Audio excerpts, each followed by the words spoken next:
O áudio que vocês vão ouvir agora é parte do podcast Xadrez Herbal. Caso vocês queiram ouvir mais sobre esse assunto e outros temas de política internacional, é só ir em xadrezherbal.com. E conforme o Felipe já tinha adiantado, a gente segue aqui com a professora Vivian agora para a sua coluna, que talvez eu e o Felipe a gente dê um pitaco ou outro, mas a bola é sua.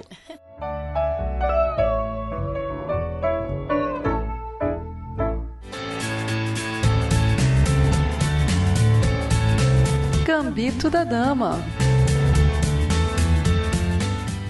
Gabriel Boric anuncia ampliação da gratuidade em saúde para 15 milhões de chilenos. É quase toda a população. Exatamente, né? Como eu fui dando spoiler ao longo aqui do programa sobre a coluna, e é um assunto que eu particularmente gosto muito, que é você pensar o que uma pessoa precisa para viver bem, né? Eu encho a paciência, eu fico reencarnando Sócrates, enchendo a paciência dos meus alunos, perguntando diuturnamente o que é viver bem. E no mundo em que, em grande medida, você resolve questões de produção, de produtividade, enfim, obviamente não totalmente relacionado à inteligência artificial, mas sim, a gente já tem uma resolutividade muito maior do que a gente tinha antes. Cabe a gente entender como que as pessoas vão manter renda, manter bem-estar e como que elas vão acessar esse bem-estar. Quando eu estava falando agora há pouco... E só um parênteses, Vivian, no texto da proposta da nova Constituição chilena, você tem 29 vezes a palavra saúde. E o artigo 44, que é todo dedicado à saúde, começa com o inciso primeiro, que toda pessoa tem direito à saúde e o bem-estar geral, incluindo suas dimensões física e mental. Nossa senhora, gente, ó, fiz igual aquela figurinha, arrepiei. É Pepita, não é? Da figurinha. Pepita é da figurinha. Um abraço pra ela, que é nosso ouvinte. Não Não. sei, eu mando um abraço pra todo mundo. Vai que... Mas vai que. Vai que alguém manda pra ela, não sei. Maravilhoso. Mas voltando, então assim, partindo desse pressuposto e partindo da ideia de que constituições são grandes contratos sociais, né, não inteiramente assinados e de concordância homogênea, mas é uma sinalização para onde uma sociedade quer apontar, a ideia de você ampliar a gratuidade da saúde para 15 milhões de chilenos, que é quase o país inteiro, remonta uma ideia que eu gosto muito, que é a ideia de partilhar direitos sociais. Porque, veja, o Chile foi o grande laboratório do neoliberalismo, né, ao longo da década de 1970, 1980 e 1990. E, assim, meus colegas economistas estão me ouvindo falar isso e morrendo, porque economista não gosta desse termo, já falei isso reiteradas vezes. Aproveita, já que você pediu pitacos, conceitua o que você chama de neoliberalismo, né? Porque neoliberalismo realmente assim... Pergunta fácil essa, né? As políticas... Não. São as políticas liberais pós-1970. Pós justamente David Friedman, tem lá consenso de Washington, no final dos anos 1980, dívida latino-americana, mais ou menos isso. Mas então... Isso. Objetivamente é isso. Mas o que acontece, assim? O que em grande medida retrata a nossa bronca com a ideia neoliberal? Porque... acertadamente, o neoliberalismo ele ficou conceituado não só como um acordo econômico ou como uma diretriz econômica do que você deve seguir a partir de uma ideia irrestrita de liberdade, mas ele vem sendo colocado e vem sendo discutido e vem sendo criticado como um modo de vida. E, em grande medida, essa bronca dos economistas vem da ideia de que, assim, você é neoliberal, você não tem sentimentos, né? Você não tá nem aí para as pessoas, porque você quer liberdade, mas você não sabe de onde as pessoas partiram. Então, assim, a ideia conceitual do neoliberalismo, que é, né, a ascensão da Escola de Chicago, pós-1973 no Chile, queda de Bretton Woods e essa ideia, e especialmente, né, as figuras do Reagan e da Margaret Thatcher marcando a ideia de uma supressão do Estado como garantidor de bem-estar. E assim, olha, né, aquela frase antológica, né, a melhor política pública é o emprego, que é uma ideia de você trazer para o indivíduo a responsabilidade da sua própria vida. né? Essa é a ideia da nova liberdade, né? Do neoliberalismo. Só que aí, de novo, assim, em grande medida, essa bronca está associada, né? Essa ideia de nos taxarem como neoliberais por, eventualmente, né, seguir uma escola ortodoxa, de que ela ultrapassa as fronteiras da economia e ela se torna um marcador social, ela se torna uma espécie, de novo, eu sei que eu uso muito essa expressão, mas enfim, eu acho que ela é bem sintética, uma espécie de contrato social. Então, assim, quando você, sei lá, é uma discussão que é muito comum, né, agora, você dizer que ela é comum, mas ela já é meio datada, né? Você dizer que você faz seu próprio caminho, que você consegue o que você quiser, que você é livre para virar o próximo Elon Musk. Essa é uma ideia não só conceitual em termos econômicos de neoliberalismo, mas quase que psicológica mesmo, né? Assim, você está mergulhado nessa ideia de que você é livre para tomar suas decisões e que você é dono do seu próprio destino, e se você só não é o Elon Musk porque você não quer. Que você não se esforça o suficiente. Exatamente. Não porque você é filho de um explorador de jazidas minerais. De jeito nenhum. Então, assim, né, de novo, o Chile, ele é esse experimento. Ele é um experimento do seguinte, olha, o que você precisa é construir um campo propício para o desenvolvimento, né? Você garantir instituições que vão, em grande medida, garantir a estabilidade macroeconômica, né? Criar o campo ali para reduzir o desemprego, controlar a inflação, mas tudo baseado numa ideia de liberdade econômica e restrita, né? Assim, os costumes a gente deixa para um divã, não é verdade? Mas é uma ideia irrestrita de liberdade econômica. E isso, de alguma forma, vai colocando nessa renda que esse indivíduo recebe a responsabilidade do próprio cuidado.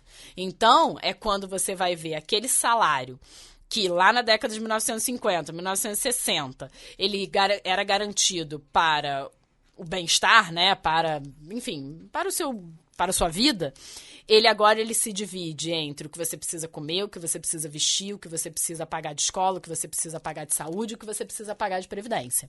Você, assim, numa aritmética simples, você tinha basicamente o que você precisava consumir, que era um elemento, e agora você tem mais 4 elementos juntos dentro dessa renda. Tá? Qual é a ideia da ortodoxia econômica? Que se você tem um país livre o suficiente, todo mundo vai aumentar o nível de renda e todo mundo vai acessar isso pela própria liberdade. E é importante conceituar aqui que essa ideia, ela é uma ideia que ela pauta não só uma estrutura macroeconômica, mas, em grande medida, muitas das políticas sociais dos países, inclusive o nosso, né, influenciados pela Escola de Chicago. O Bolsa Família é exatamente isso que eu acabei de falar. Eu não vou te dar... Quer dizer, não é que eu não vou te dar saúde e educação, não é isso. Mas assim, eu não vou te dar o auxílio gás, o auxílio escola. Não, você tem um dinheiro e você é livre para usar esse dinheiro como você quiser. Então, essa é a base constitutiva dessa América Latina pós-1960, influenciado muito pela Escola de Chicago, mas assim, meio inconsciente coletivo, né, gente? Isso estava rolando em vários lugares do mundo, porque ficou marcado por conta da figura do Friedman, mas, como eu já disse muitas vezes aqui na coluna, uma revolução meio silenciosa, mas talvez mais poderosa, é a do Gary Becker, que muda essa lógica, né? Faz com que a gente se entenda dentro dessa função para dizer o seguinte: com o que eu vou gastar, qual escola que eu vou escolher, qual saúde que eu vou buscar, com quem que eu vou casar, se eu tenho ou não propensão a praticar crime, a depender da minha sociedade. Então, esse é o ambiente que a gente tem aqui crescendo a América Latina após 1970, em que o Chile é o grande laboratório. Mas tem uma questão muito interessante sobre políticas econômicas, que elas são sempre cíclicas, né? Desde que a gente conceitua economia, vamos botar lá com queijo, né? Sabe? Assim, o Smith, para ser um marcador mais acessível. A gente conceitua economia por ciclos. Então, você alterna entre mais e menos liberdade econômica nesses 300 anos de história. Esses ciclos, eles vão ter os seus efeitos e a gente vai conseguir entender a dimensão deles e a influência deles dentro nas sociedades e como que essas sociedades estruturaram, olhando no retrovisor. Então, o Chile, o ministro gosta muito de falar que é a Suíça latino-americana. É claro que é uma sociedade organizada em muitos aspectos, desenvolvida em muitos aspectos, mas ela foi vendo se deteriorar rapidamente em termos de bem-estar de modo muito acelerado nos últimos anos. Por quê? Porque você está pegando a população que envelheceu à luz desse contrato social feito pós-Escola de Chicago.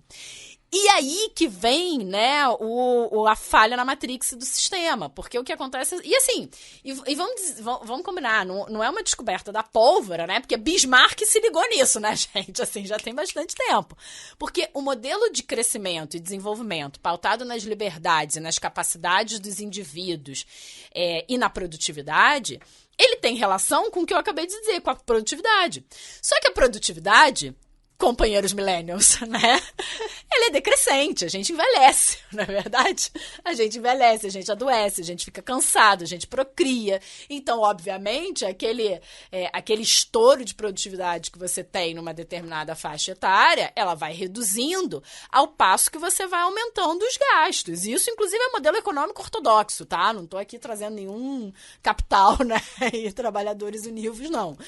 Então, o que acontece é que, justamente, essa população que agora está envelhecendo é a população que está sinalizando o seguinte, olha, ninguém aqui é contra aumento de produtividade, é contra aumento de renda, de emprego, mas existe um solo comum para que as pessoas possam viver bem. E talvez uma forma interessante seja compartilhar direitos sociais como saúde, educação, previdência, porque faz com que essas externalidades elas se perpetuem no tempo, né? Assim, a ideia de externalidade no sentido econômico. Quando você pensa num sistema baseado na produção, a única externalidade possível é a renda. Agora, quando você pensa num modelo de crescimento e desenvolvimento baseado em direitos sociais, as externalidades, elas ultrapassam a produção desse direito social, educação e saúde, e se perpetuam, primeiro, num nível de bem-estar maior do que a soma das partes. Exemplo básico, né, que a gente viu nos últimos tempos, vacina, né? A vacina ela não faz bem só para você, ela faz bem para uma rede, né, para uma comunidade inteira. A educação ela não faz bem só para você, ela faz bem para uma comunidade inteira. Saneamento idem, previdência idem, porque é óbvio que a dignidade, ela não é privilégio de jovens, né? Você ter uma velhice digna deveria ser um direito de todos. A saúde mental deveria ser um direito de todos. Então, a ideia que eu acho que o Boric está trazendo e que, como vocês veem, eu sou entusiasta, é uma ideia, assim, de um acordo social a partir do bem-estar. É o que a gente, quando a gente fala em economia, a gente estrutura, né, o que é função objetivo e o que é restrição. O que você quer alcançar e quais são as suas restrições para você alcançar esse objetivo. Uma função objetivo baseada na produção tem as restrições do custo. E, de novo, gera de externalidade uma renda maior, que não é nem externalidade, é o resultado óbvio. Uma função objetivo baseada no bem-estar, espera-se que vai gerar um bem-estar coletivo, que uma vez um amigo meu, assim, tipo, cara, teve um insight brilhante a gente conversando, ele fala assim, é como se você tivesse direito não só àquele direito social, mas também te fosse direito o benefício gerado a partir da concessão daquele direito social. E a gente também divide o que é além daquilo que está pactuado na Constituição. Muitos críticos vão falar agora, mas gera inflação, não vê aí o que aconteceu no mundo pós estados de bem-estar social? Meus amores, mas cá estamos com inflação também, né? Então a gente escolhe as nossas batalhas. E tem, só para, enfim, um comentário idiota, mas uma coisa que você sempre fala é que muitas vezes esses gastos, esses investimentos sociais, que muitas vezes são mal vistos nessa lógica individualista, né? Eles, na verdade, eles geram mais benefícios econômicos, né? Então, um real investido em saúde, ele não é um real gasto, né? Ele vira X reais lá na ponta da linha. Um real investido em segurança social vira X reais na ponta da linha e por aí vai, né? Ele não é um dinheiro desperdiçado, ele não é um dinheiro que é para sustentar vagabundo, né? Alguma coisa assim. Né? E a gente vê isso pelos países, por exemplo, que têm sistemas públicos de saúde, como o Reino Unido, né? O NHS do Reino Unido inspirou o SUS brasileiro, o Canadá, enfim, como a produtividade aumenta junto, não só uma questão de qualidade de vida. Exato, e assim, só para, né, falar desse aspecto psicológico que eu adoro, assim...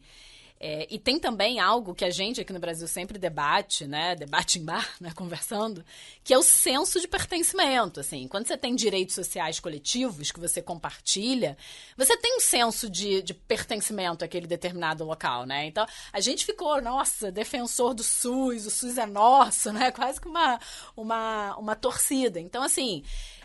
para além de todos os efeitos econômicos, sociais, de bem-estar, de aumento de saúde, aumento de educação, também tem um aspecto de como você se enxerga pertencendo a determinada sociedade, que a gente sabe que a gente sofre muito por não se considerar pertencente a um projeto de nação. É isso.